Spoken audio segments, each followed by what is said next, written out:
Hi, this is Hitchhiker's Guide to Humanity, and my name is Krys Copeland. I am the host, and I'm also the human for the alien crystal.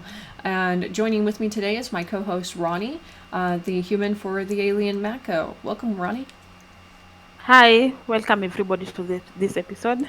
So our last segment for this coming week is going to be on how there's a mix of Christianity and African tribal beliefs still going on, and how those interact together in the modern world. Now, if you've listened to our previous podcast where Ronnie described the coming in of missionaries into Africa and the positive and negative changes from that, then you'll already have kind of a background of how that started and what went on in the past. And if you want to learn more about that, there is one realistic fiction book that I recommend called The Poisonwood Bible. It's by Barbara Kingsolver, and it's about missionaries that came into the Congo area of Africa during the 1950s. And it's an amazing read about four daughters who came there with their parents, and the father was one of those hardcore, over the top missionary types that believed in beating out any paganism in the native population. And one of his daughters falls in love with an African man. And this is during the 1950s and 60s when that happened. So you can imagine the chaos that caused in the family. But it also follows the world events actually going on in the Congo at the time, as far as trying to gain independence, and it follows them through the 70s and 80s and their fight against colonialism. So it's a fascinating read, and I do recommend it. Ronnie, do you have any resources or books that you would recommend about Christianity or other religions in Africa? I don't really read a lot about Christianity and religions in Africa, but if I find any sort of resource, I will for sure share it with you guys in the posts that we do. All right, so let's just go ahead and kind of dive into what remains of the tribal religions and how does it connected into Christianity today in Africa. Tribal religions are still widely practiced, in as much as a big percentage of the African population is now Christian. When the missionaries introduced Christianity in Africa, it spread like wildfire. But still, there are some people who still practice the African traditions. Even people who are Christians still believe in our olden traditions, which some of them practice, and some practice selectively. For instance, when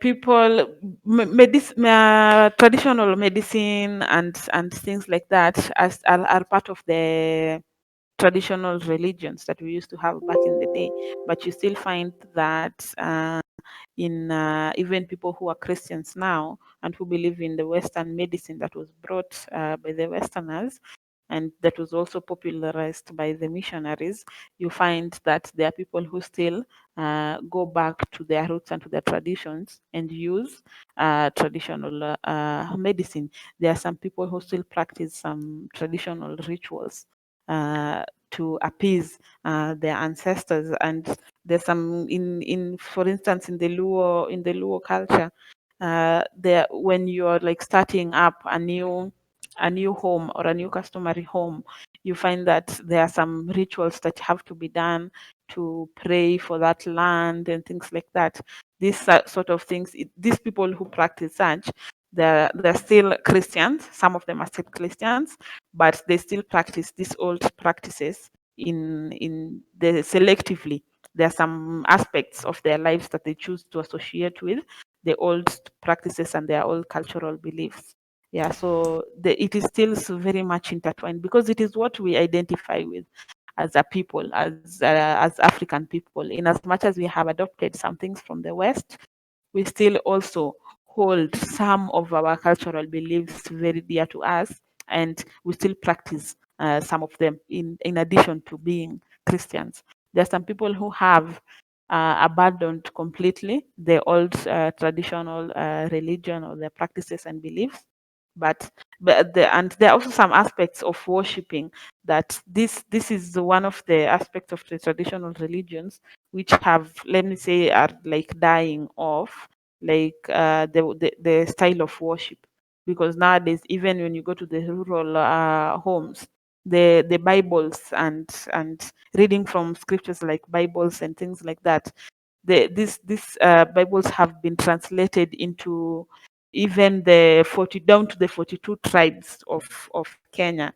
So you find that the style of worship is something that has completely shifted to the modern age, where most people do not worship the way we used to worship in the past.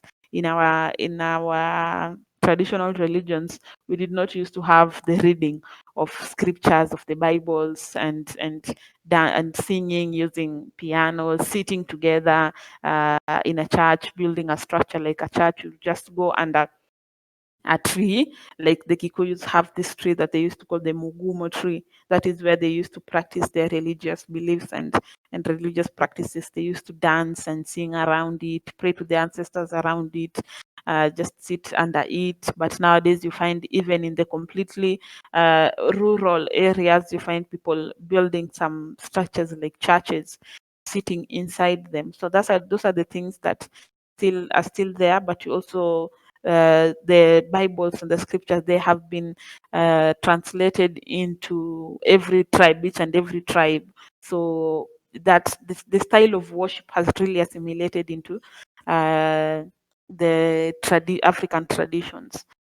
But there are also other practices which are still people still practice the traditional ways, in as much as they also practice the Christian ways. So let's just say I'm a Mzungu going into one of these churches, and how would it be different to see an African Christian service with these tribal elements added in compared to what you would see in a church in America or Europe? It's not when you're going to the ones who practice this church thing as a church thing, they just do it the Western way. It's not like it's a church that also practices some of these traditional practices. No, not really. It's like when the ones who choose, like me, I'm a Christian. I can choose to go to church, but still, when it comes to other things, like say medicine, or like say the rituals that have to be done on maybe my ancestral home, this is something that is done not like Sunday in a church. You arrange for a day, and it is you go down to what needs to be done, and it is done there. But for the churches, they're just done the Western way.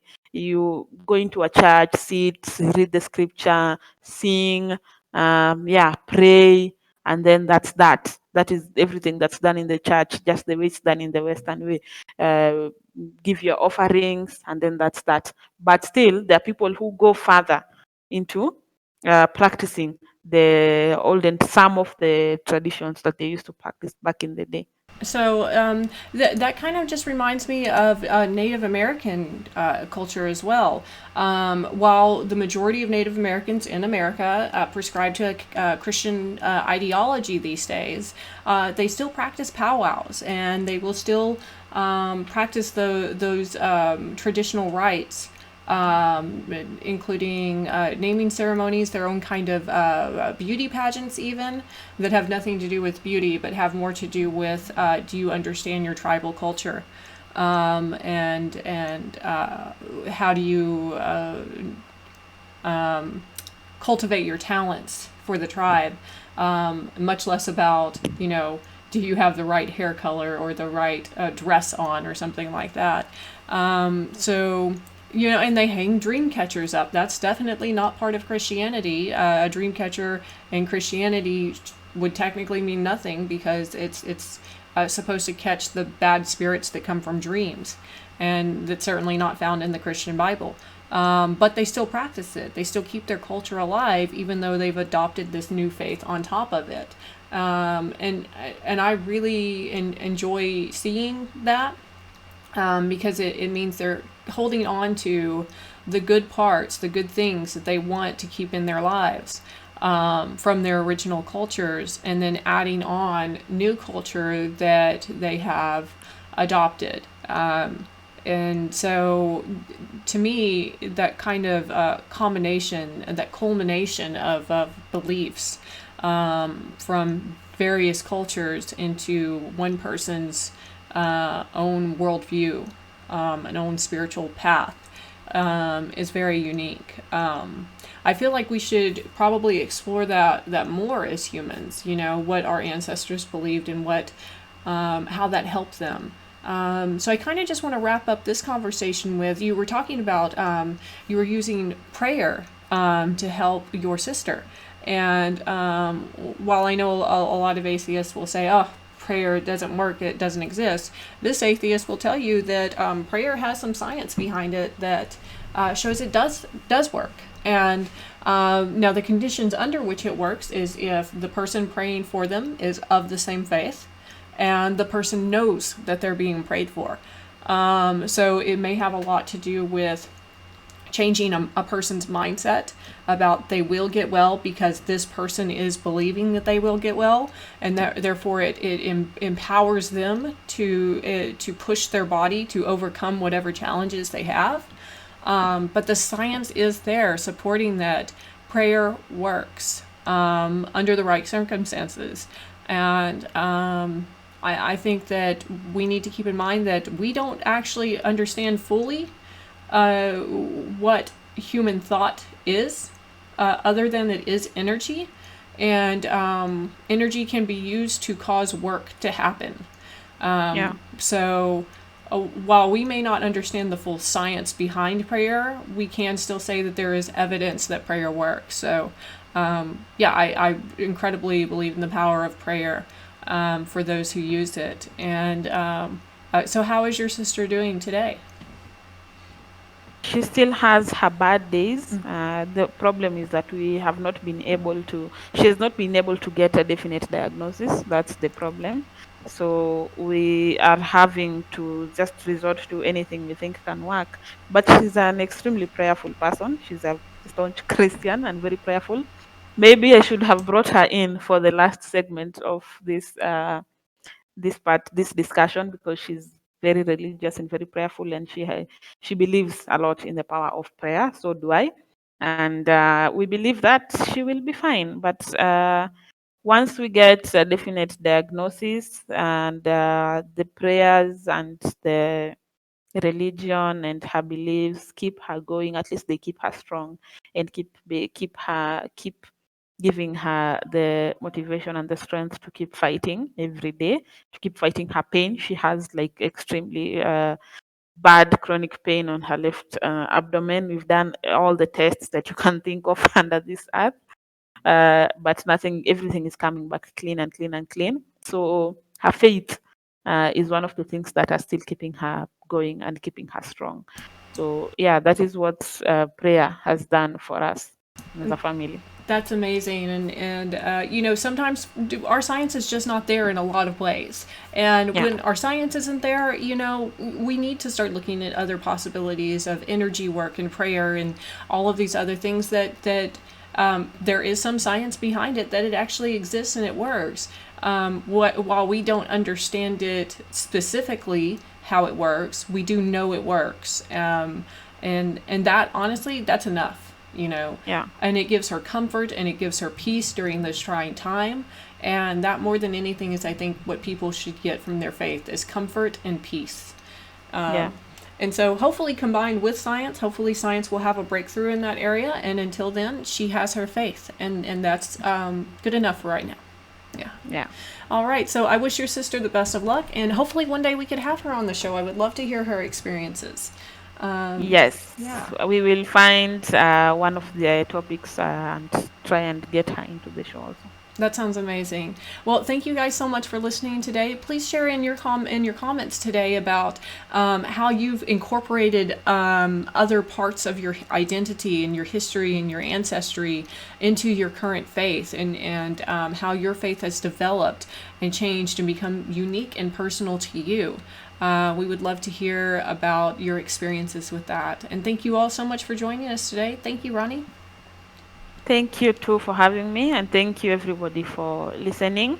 Faith and religion are very diverse things, and we'd really love to hear what you believe in and yeah, what you practice.